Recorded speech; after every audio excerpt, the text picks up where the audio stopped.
Families of the victims of the Enyobeni tragedy have turned to the South African Human Rights Commission for answers. The Southern African Alcohol Policy Alliance has also made a written submission to the Commission on their behalf. They want the Commission to investigate really what happened on the night when the 21 teenagers died in that East London tavern. The organization says the Eastern Cape government, Eastern Cape Liquor Board and the provincial police should be held accountable. Let's discuss this more now with the Alliance's Terri-Liza Fortein. Ms. Fortein, good afternoon and thank you very much for your time. Welcome to today on eNCA. Why have you decided to embark on this path and take this action where you have written to the Human Rights Commission over what I guess you regard as government's failure to protect the rights of our children? Good afternoon to you and your viewers. This is such an important opportunity for us as the Southern African Alcohol Policy Alliance in South Africa.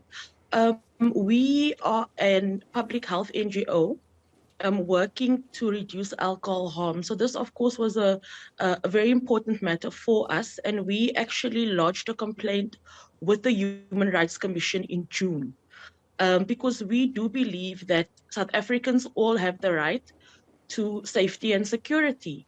And so government needs to protect that right. And what we've seen happening in Enyobeni with 21 young children losing their lives, who was really responsible for their safety and security?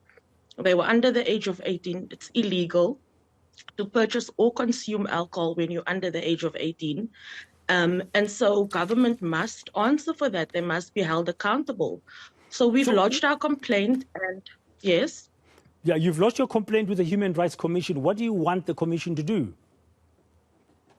So, as we are all aware, the owners are currently facing charges related to underage drinking. But we do believe that all three spheres of government should be looked at or examined just to explore what their level of accountability should be. Because as I mentioned earlier, the legal drinking age is 18. And we've seen the youngest victim in the Enyobeni tragedy is only but 13. So why was our laws not being enforced? Why were these children not being protected? And so we want to look at those failures. You know, where were the enforcement authorities? Where were, the building inspectors? Because we know that the renovations made to the tavern were illegal. And so we want the Human Rights Commission to look at all of that, but we also want the NPA to make good on their commitment to possibly reviewing the charges against the tavern owners.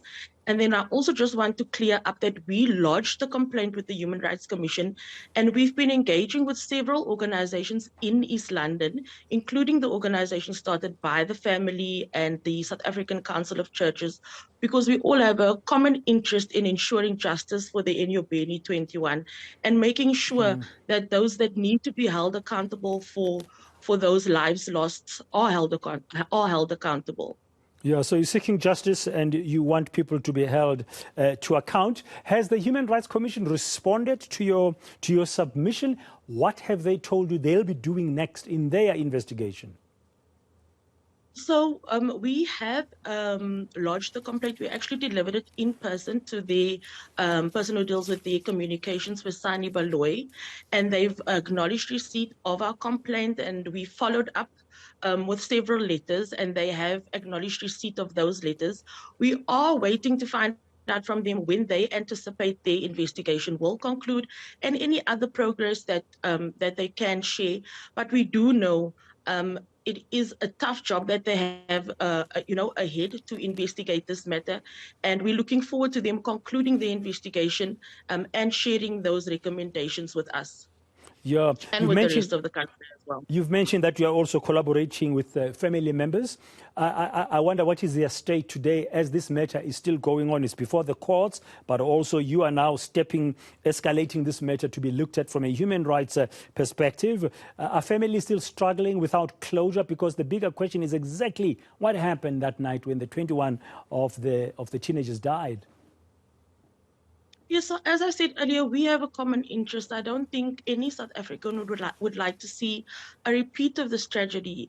And we've been talking a lot about the lives lost, but there are also survivors of Enyobeni, that have been in hospital for several months. And this has really impacted that community to a great extent. So our interest really as SAPA is to reduce alcohol harm and make South African communities alcohol safer. And so I'm sure you can see that there's commonality there, and also the organization that the parents have started. It is in memory of the youngsters that they have lost, but it's also to create awareness Okay. in that community about substance abuse, etc. So we Okay. have got common purpose, and we're engaging with those organizations and with the families. And we hope there will be accountability, and we can work to strengthen legislation and enforcement so that we don't see this kind of tragedy repeating itself.